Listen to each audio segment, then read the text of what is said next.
Doamnelor și domnilor, bine v-am găsit la o nouă ediție a emisiunii Observatori la Parlamentul European. Astăzi îl avem ca invitat pe eurodeputatul german Knut Fleckenstein. Acesta este membru al Comisiei pentru Afaceri Externe, membru al Delegației de Cooperare Parlamentară între Uniunea Europeană și Rusia și membru al Comisiei de Asociere a Moldovei la Uniunea Europeană.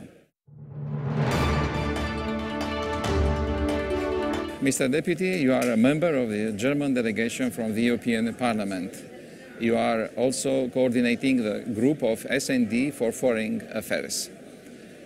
Manfred Weber from PPE and Guy Verhofstadt from Liberals have jointly signed an opinion poll published by the influential Politico website on the topic, "Now is the time to reinvent Europe."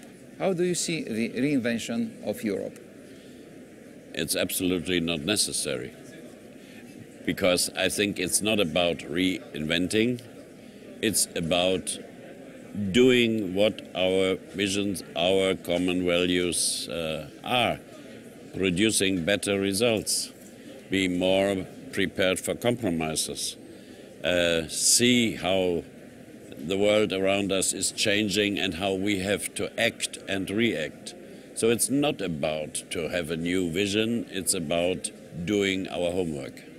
Have you special suggestions in this field? Oh, there are a lot of fields where we have a lack of common understanding. It's not only the migration story, it's also the question how to deal with the Schengen room, how to deal with the question of unemployment. And I think we have to take care that our citizens feel that European Union is not only a market for us, but it has to do with how we want to live in a society. Rule of law, corruption fighting, and other things. So I think we should work better than we do, then we don't have to reinvent Europe. Do you want to say money first, it's a wrong idea? It's very important, but money first or money only is of course a wrong idea. I agree with those who say economy must work well because it's creating jobs, and if we don't have jobs, if we don't know how to feed our children and families at the end of the month, you can tell me a lot about values. But it's not the only thing, and we have to take care that not economy is ruling us, but we are ruling economy. President Tajani's speech in Rome was very interesting, and he expressed some remarkable ideas, one of which I recall. Besides the Stability and Growth Pact, we need an intergenerational pact. We cannot leave to the young debts impossible to pay and an inefficient economy that hinders job creation. We must guarantee a social market economy for them as well. Is this a statement against pure liberalism promoted by the United States? Well, I think yes. And I don't think that in the United States they promote only this market idea. But of course, we have to do both. We have to create a social market, as we call it, which is a real market with competition and all this. But we also have to take care that those who are a bit weaker than others get a chance to survive in dignity life. So I would say the president is really right. Jobs and growth is very important, but only stability, which means austerity policy, pure, that can't be the solution. Have a look to Greece. Of course, we should not spend more money than we have, right? We have to see our budget, bring it in order, right? But to cut in social expenses, in healthcare, at a moment where more than 50% of the young people are unemployed. This is ridiculous, because that leaves a generation where half of the generation gets no real job also in future, because they don't have the education for that. So we have to invest as well, invest in working places, in education, so that the young people get a chance or see a chance in the future, and not just leave them by side because we have to cut budget. You see, Germany was accused and is promoting austerity, and some people saying austerity is not efficient. So how do you see a compromise between two tendencies? I think it's not an either-or. You can be reasonable, and everybody knows from home in the families, you can't spend money you don't have, because one day you have to pay the bill. So it's right to say we should be careful on that. But on the other side, we have to do it in a way that is social, how to say my poor English now, which is fair to those who are in a very difficult situation as well. So I would say we need rules which are very clear on spending deficits and so on, but we also need rules about unemployment, and unemployment is also something we have to fight, not only Sundays when we have the nice speeches. Chancellor Merkel called on several occasions for a multi-speed Europe. An article published by The Economist identifies 6 speeds of the current European Union. There are 28 countries in the political union. There will be 27 left after the Brexit. NATO has 28 member states.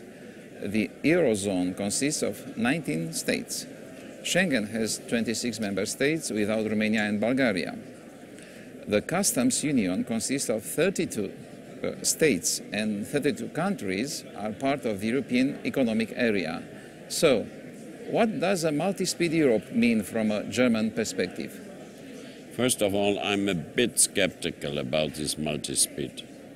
Because yes, I think we should, on a long term, find always ways to come together as a goal to develop or deepen the union together. But it might be that from time to time problems are so crucial that we don't have the time to wait for the very last one who want to join the party. And then I think it should be possible that some go for a while ahead in the one or the other point. For example, if we speak about security and defense. For example, if we speak about huge problems like migration, there should be a chance to walk a bit faster than others, but we always have to have in mind that everybody can join who wants to join. And we have, of course, to see what kind of going ahead we mean. Maybe 3 or 4 countries come to the idea to say rule of law is not so important, we go ahead. So exactly in the wrong direction. So our so-called values have to be the standard in which a movement could be possible. But you are right with your question, a bit critical. If the more we do that in several fields, the more complicated it will be to bring the club or have the club together. Yeah. And so I would not do more than really necessary and agreed by all. In several informal discussions, the current European Union is considered as being too German. We can understand this from the various declarations made by President Trump, from various studies, among them a fragment published by the Center on the United States and Europe at Brookings State. I quote, "Germany's leadership potential is subject to external and internal constraints. In Europe, the desire for German leadership is tempered by the continuing fear of German hegemony. German capabilities remain limited and will largely restricted it to an European role. Is it an elegant way to say that Germany must confine itself to Europe? Well, I understand that everybody in Europe, after our history, is very careful. What are the Germans doing? How do they behave? And I agree that we have a responsibility to have this always in mind. On the other hand, I think in the Council there are 28 or 27 adult people. And not only one mom and 26, 27 children around. So I think it's also part of the game that the leaders of the other countries should be outspoken if they think it's not right what there's going on. So it's not only a German thing, it's also a common thing, how to make clear that not one country should rule the EU. Second point is, I think, very important for us also as Germans. We were always respected when the smaller countries as well in the European Union felt that we are a good advocate for them as well, and not only having our interests and economic power in mind. And there we should come back. Sometimes this gets lost because of our finance minister, who is very strict in economic things, but maybe the next election will change that as well in Germany. And Mr. Trump is just learning what is European Union, so he's not a good witness. I quote an interesting idea from another article that preceded a conversation between Emmanuel Macron and Sigmar Gabriel on March 2017 at the Hertie School of Governance in Berlin. From a historical perspective, a possible failure of the European project would be attributed to good reason to German indecision. About which indecision or decision is Jürgen Habermas referring to, because Jürgen Habermas is member of the Frankfurt School? I think they speak that with regard to our responsibility to have the whole European Union in mind when we speak about welfare, when we speak about growth, when we speak about jobs. And that means also, in a way, that there is a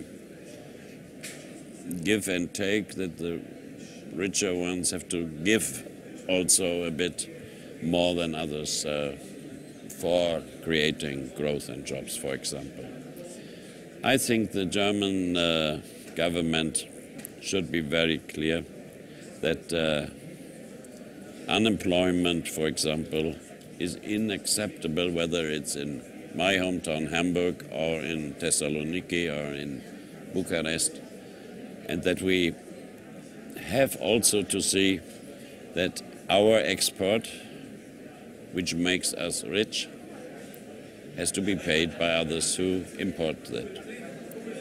And a more balanced import-export, I think, would be fine, and this is a question how much we stimulate the internal market in the country. So I'm not willing to excuse or beg pardon that we have a successful government and a successful time, but I think we should share it with others and not be too concentrated on our own benefit.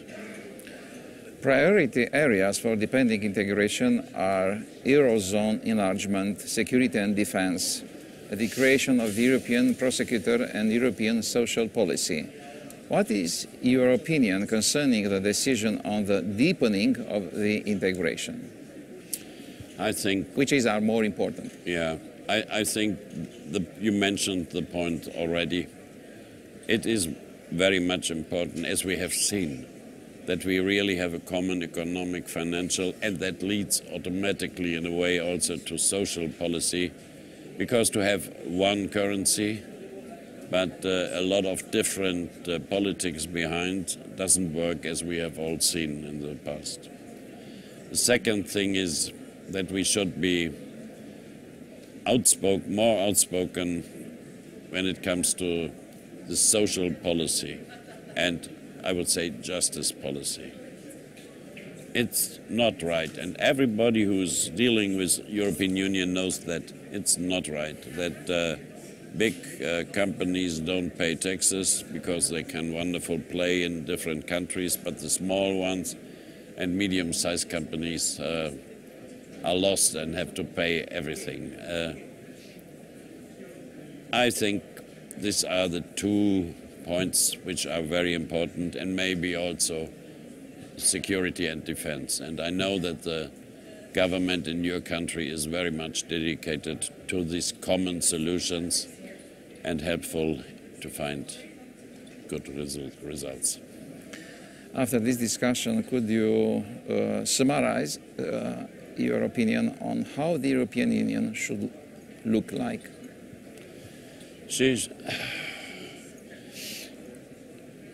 I repeat myself a bit, but we have to make clear, and everybody has to see it and to feel it, that we are serious. European Union is not only a market, and it's also to live in accordance with some standards, values, and we have in the day-by-day business to see how can we show and prove that this is really important for us, not only the money. Mr. Deputy, thank you very much for the interview. Thank you for inviting me.